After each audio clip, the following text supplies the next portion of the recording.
E aí pessoal, tudo bem com vocês? Esse é o primeiro de uma série de vídeos nos quais nós vamos tratar sobre a biologia dos deuterostomados. E para isso é necessário que a gente entenda quem são os deuterostômia. Então se você quer aprender um pouquinho sobre isso, fica aqui comigo nesse vídeo. Vem aprender bio comigo? Quando a gente escuta o termo deuterostômia, a primeira pergunta que a gente faz é: quem são eles?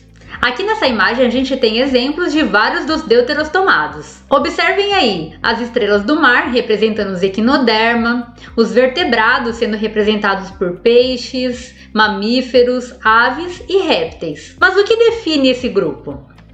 Tradicionalmente, os deuterostomados referem-se a animais triblásticos, nos quais algumas características estão presentes. São elas: 1. A clivagem radial indeterminada. 2. A mesoderme originando-se por enterocelia.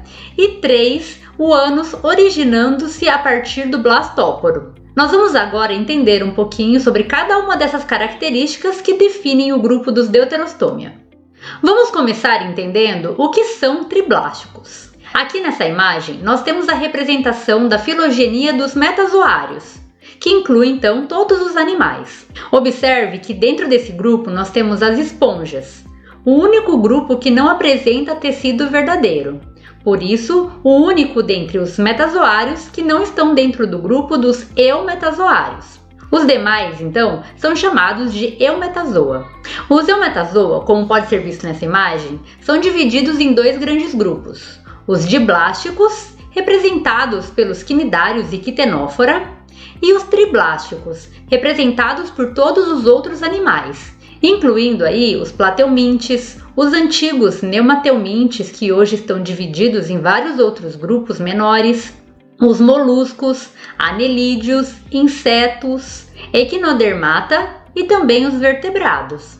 Esses organismos são caracterizados por apresentar 3 folhetos germinativos, sendo eles a ectoderme, que fica na camada externa do embrião, a mesoderme, que é uma camada intermediária, e por fim a endoderme, que é a camada mais interna do embrião. Assim, deuterostômia está dentro desse grupo de animais triblásticos. Mas observem, os animais triblásticos podem ser divididos em 2 grandes grupos: os triblásticos protostômia e os triblásticos deuterostômia. E é isso que a gente vai ver agora, a diferença entre eles. Basicamente, esses 2 grupos podem ser diferenciados seguindo 3 critérios. O primeiro desses critérios tem relação com a clivagem, também chamada de segmentação do embrião. O segundo critério é a formação do celoma.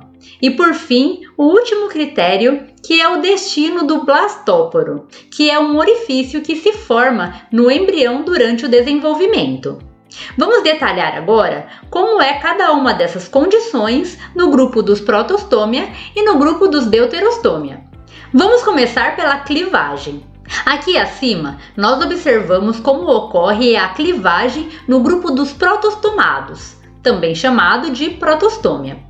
Nesse caso, a clivagem, ou seja, a segmentação do embrião, é espiral e determinada. Assim, o plano de divisão das células ocorre de maneira diagonal em relação ao eixo vertical que passa pelo embrião. Observem aí, a partir das primeiras divisões celulares, começa a ocorrer uma certa divisão que não segue o eixo longitudinal do embrião.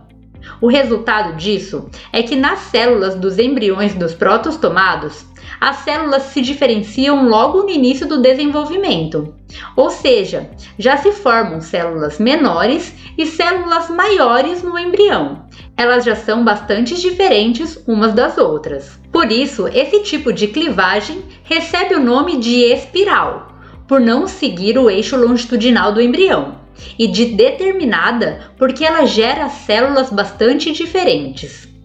Por outro lado, a clivagem nos embriões dos deuterostômia é bastante diferente. Ela é considerada radial e indeterminada, porque o plano de divisão celular ocorre de forma paralela ou perpendicular em relação ao eixo vertical do embrião. Além disso, as células formadas têm o mesmo tamanho, ou seja, não são diferenciadas. Assim, podemos dizer que nesse tipo de clivagem, as células demoram a se diferenciar no embrião. É fácil perceber isso comparando os embriões nos dois casos aqui, no caso dos protostômios e no caso dos deuterostômios. O segundo critério utilizado para a diferenciação dos protostomados e dos deuterostomados é a formação do celoma.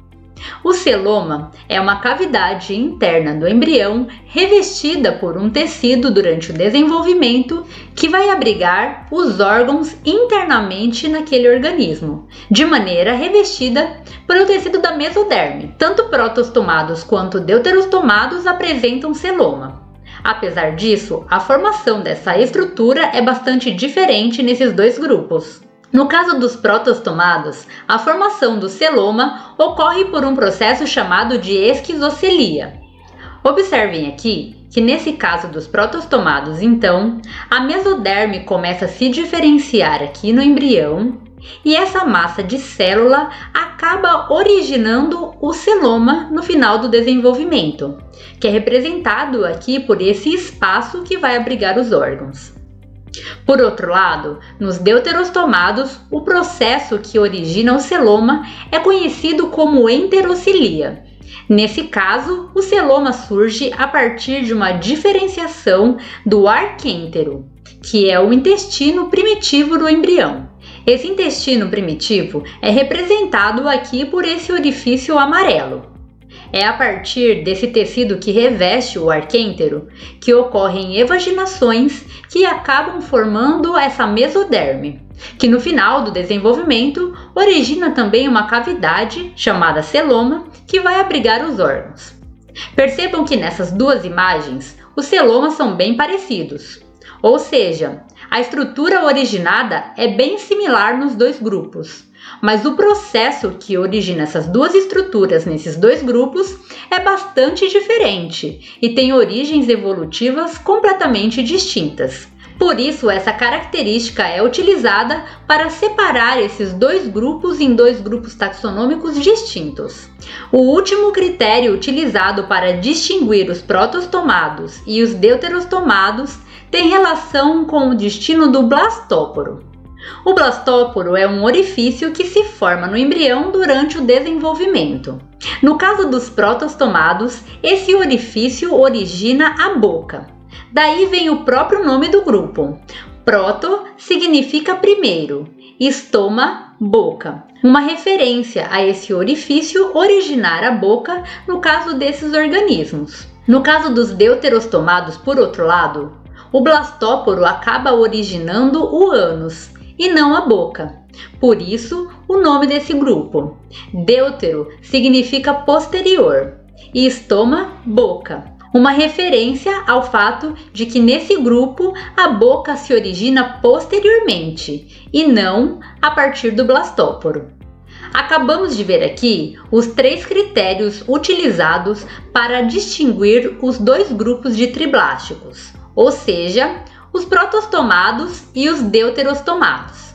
O primeiro deles é a clivagem, que é diferente nos protostomados por ser espiral e determinada, enquanto nos deuterostomados ela é radial e indeterminada. O segundo critério foi a formação do celoma. No caso dos protostomados, essa cavidade corporal se origina a partir de esquizocelia, enquanto que nos deuterostomados essa estrutura se origina a partir do processo chamado enterocilia. Por fim, o último critério é o destino do blastóporo. No caso dos protostomados, o blastóporo origina a boca, enquanto que nos deuterostomados, o blastóporo origina o ânus. Ok, acabamos de ver o que caracteriza os deuterostômia. Mas, afinal de contas, quem são eles? Essa é uma história muito longa, nós não vamos entrar em detalhes, mas alguns organismos sempre foram considerados dentro do grupo dos deuterostomados. Por outro lado, alguns organismos são bastante diferentes e difíceis de serem classificados. Então eles ficaram um pouco ao longo da história da sistemática flutuando entre alguns grupos, o que é o caso de alguns organismos como os hemicordados e os briozoários. Assim, para se chegar a uma hipótese mais robusta de que grupos compõem os Deuterostômia, muitos estudos foram feitos, incluindo estudos baseados em dados morfológicos de anatomia externa, ou mesmo de embriologia, como a gente acabou de ver essas características embriológicas, mas também a partir de dados moleculares, utilizando o DNA desses organismos. Assim, que grupo iremos considerar como deuterostomados? Aqui está a filogenia que nós vamos seguir. Nós vamos considerar esses organismos aqui como os deuterostomados. Dentro desse grupo, existem dois grandes grupos: os ambulacrários, incluindo os equinodermata e também os hemicordados, e o segundo grupo, os cordados, que incluem os cefalocordados, tunicados e os vertebrados.